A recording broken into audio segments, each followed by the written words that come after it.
everybody. It's the Renaissance Man back at you. Today I want to talk about something very important to me. File structure.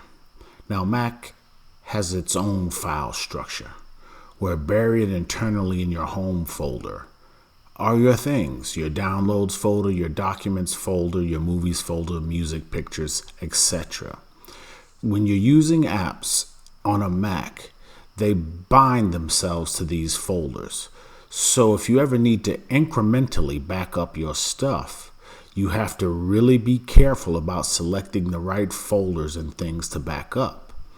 Via routing your apps to your folders, your own specific folders, as you can see here, JMax Home, right?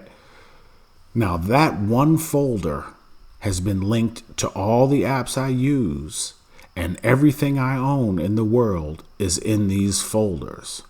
I can change the links to the iMovie library and the iTunes library and create my own links to my personal folder.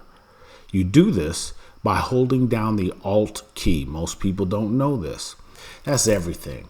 That's my photos. That's my music. That's my iPhotos library. That's everything. That's my video vault. That's my music vault. Installers, everything. I really like to keep a clean computer. So literally I've condensed my life to 170 gigabytes. But you might not be that way. You might have considerably more media and stuff to deal with.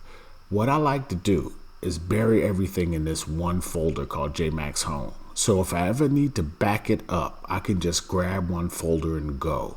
In every single app you use, from Logic to DaVinci Resolve to iShowU to any kind of app you use, you can always go into the preferences and select the output to the folders that you designate, right? This is effective and very good for you to do. So I do two kinds of backups, full backup, and then I can just back up and pick off that one folder if I need it, right?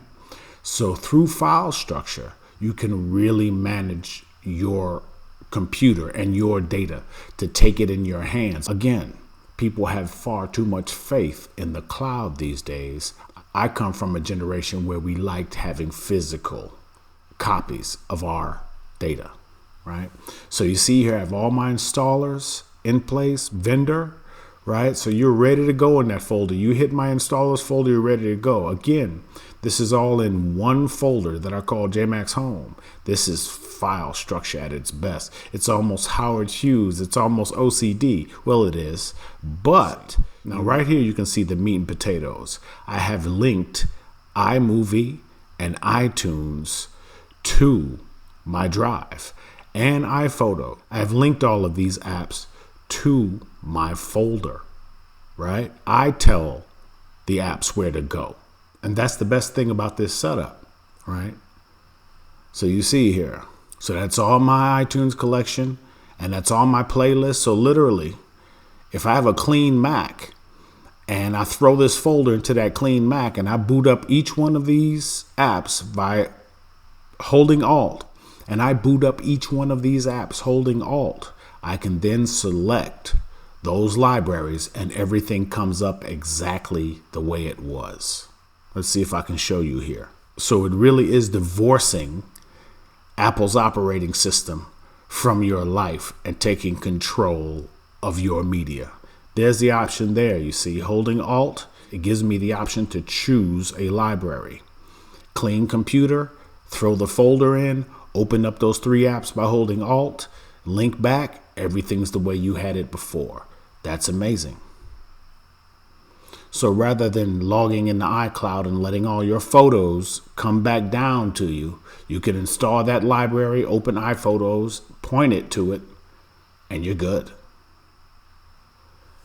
And then, of course, you back this up via something like Carbon Copy Clone to see my other video. And then you're really ready to go. So that's everything I own in the world in one place, which I find to be spectacular. There's all my Logic stuff. Literally, that's my whole musical career in that folder. And these are all my video projects. In my JMax Home folder, I have full control. And there you have it. JBack's home folder. I can separate it from the Apple operating system by linking all my apps through it, and I'm good to go. Hope you found this interesting.